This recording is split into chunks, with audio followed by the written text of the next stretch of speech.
ଭାଇର ଲୋକ କେହି ବି ଆମେ ବିଶ୍ୱାସ କରୁ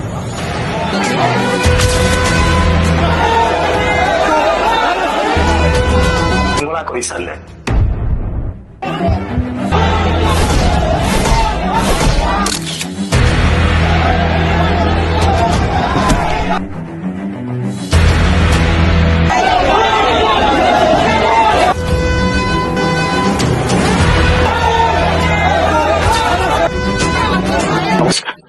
ଖଣ୍ଡଗିରି ପାଇଁ ସବୁ ଯାତ୍ରା ଦଳ ଗୋଟେ ମାନସିକ ପ୍ରସ୍ତୁତି ଥାନ୍ତି ସମସ୍ତଙ୍କର ଭଲ ନାଟକ ପରିବେଷଣ କରିବେ।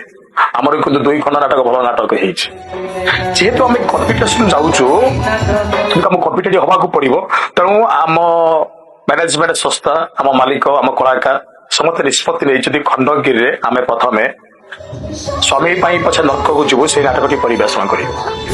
ଯାତ୍ରା ସ୍ୱର୍ଣ୍ଣମଲ ଭାଇରାଲ କେବେ ବିଶ୍ୱାସ କରେ, ବିଶେଷ କରିକି ଆମର କୌଣସି କଳାକାର, ଆମ ମାଲିକ, ଆମ ମ୍ୟାନେଜର, ବିଶେଷ କରି ମୁଁ ବି ଭାଇରାଲକୁ କେବେ ବିଶ୍ୱାସ କରେନି। ଆମେ ସବୁବେଳେ ଭଲ ନାଟକ କରିବା ପାଇଁ ବିଶ୍ୱାସ କରୁ। ଭଲ ନାଟକ କଲେ ଦର୍ଶକ ଭଲ ନାଟକ ଦେଖିବେ। ଭାଇରାଲ କଲେ ଖଣ୍ଡେ ନାଟକ ଦେଖିବେ, ଭଲ ନାଟକ ସେଠି ବଳି ପଡିଯିବ, ଅନେକ ଭଲ ନାଟକ ନଷ୍ଟ ହେଇଯିବ, ଦର୍ଶକ ଭଲ ନାଟକ ଆଉ ଦେଖିପାରିବେ ନାହିଁ। ତେଣୁ ଆମେ ଭାଇରାଲ ପଛରେ କେବେ ବି ଗୋଡଉ ନାହୁଁ। ଭାଇରାଲକୁ କେହି ବି ଆମେ ବିଶ୍ୱାସ କରୁନୁ। ଆମ ଯାତ୍ରା ସଂସ୍ଥା ବି ବିଶ୍ୱାସ କରେନି ଭାଇରାଲ ପଛରେ। ଯୋଉମାନେ ଭାଇରାଲ କରୁଛି ଅଲଗା କଥା, ଖଣ୍ଡେ ନାଟକ ସେଲ୍ ନେଇଯାଉଛନ୍ତି, ତାପରେ ଭଲ ନାଟକକୁ ସେମାନେ ବଳି ପକେଇ ଦଉଛନ୍ତି। ଦର୍ଶକ ମାନଙ୍କୁ ଭଲ ନାଟକ ଦେଖିବା ପାଇଁ ଆମେ ଚୁକ୍ତିବଦ୍ଧ ହେଇଛୁ, କିନ୍ତୁ ଭାଇରାଲ ନାଟକ ଦେଖିବା ପାଇଁ ନୁହେଁ। ଭାଇରାଲ ପଛରେ ଆମେ କେବେ ଗୋଡେଇବୁନି। ଆମେ ଭଲ ନାଟକ ହିଁ ଖଣ୍ଡଗିରିରେ ପରିବେଷଣ କରିବୁ।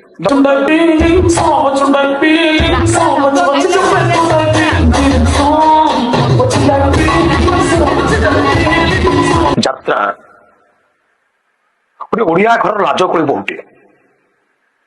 ତାକୁ କିଛି କମିଟି ବନ୍ଧୁ ଲଙ୍ଗଳା କରିସାରିଲେ। ଯାତ୍ରା କିନ୍ତୁ ସେଇଆ ନୁହଁ। ଅରଣ୍ୟ ଭିତରେ ଲୁଚି ରହିଥିବା ଯାତ୍ରା ବୋହୂଟିକୁ ଦେଖିବା ପାଇଁ ଅନେକ ଦର୍ଶକ ଆସନ୍ତି। ତାଙ୍କ ମନରେ ଆଶା ଥାଏ, ଆକାଂକ୍ଷା ଥାଏ ଯେ ଆମେ ଯାତ୍ରା ଦେଖିବୁ। ଯୋଉ ଯାତ୍ରା ସାଇଲେନ୍ତା ଭିତରେ ଥିଲା ତାକୁ ଆମେ ଲଙ୍ଗଳା କରୁଛନ୍ତି, ଆମେ ଘୋଳା କରୁଛୁ। ଆମେ ସେଭଳି ନାଚକୁ କେବେ ବି ପ୍ରଶ୍ରୟ ଦବୁନି।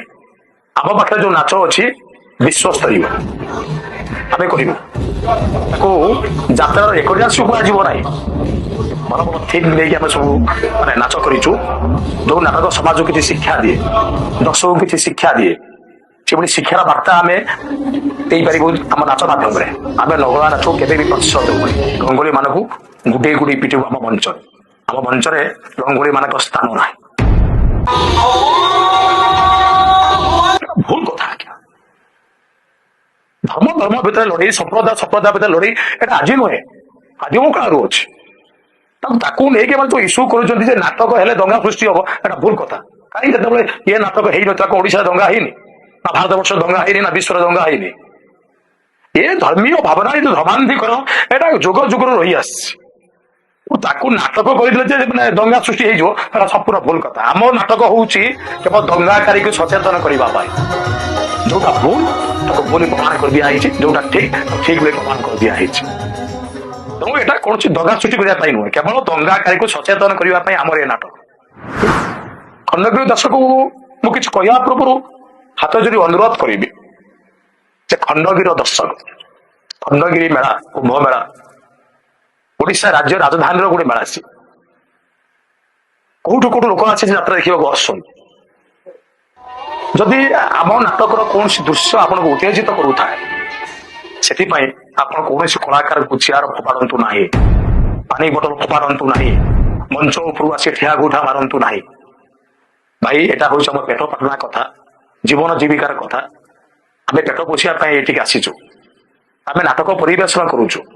ଯଦି ଦୃଶ୍ୟ ଆପଣଙ୍କୁ ଉତ୍ତେଜିତ କରୁଛେ, ଆପଣ ସକାଳେ ଆସି ପଚାରି ପାରନ୍ତି, ମୁଁ କହିପାରନ୍ତି ଯେ ଏଭଳି ଦୃଶ୍ୟ ରଖନ୍ତୁ ନାହିଁ, ଏଭଳି ଦୃଶ୍ୟକୁ କାଟି ଦିଅନ୍ତୁ, ଏଭଳି ସଳାପ କାଟି ଦିଅନ୍ତୁ।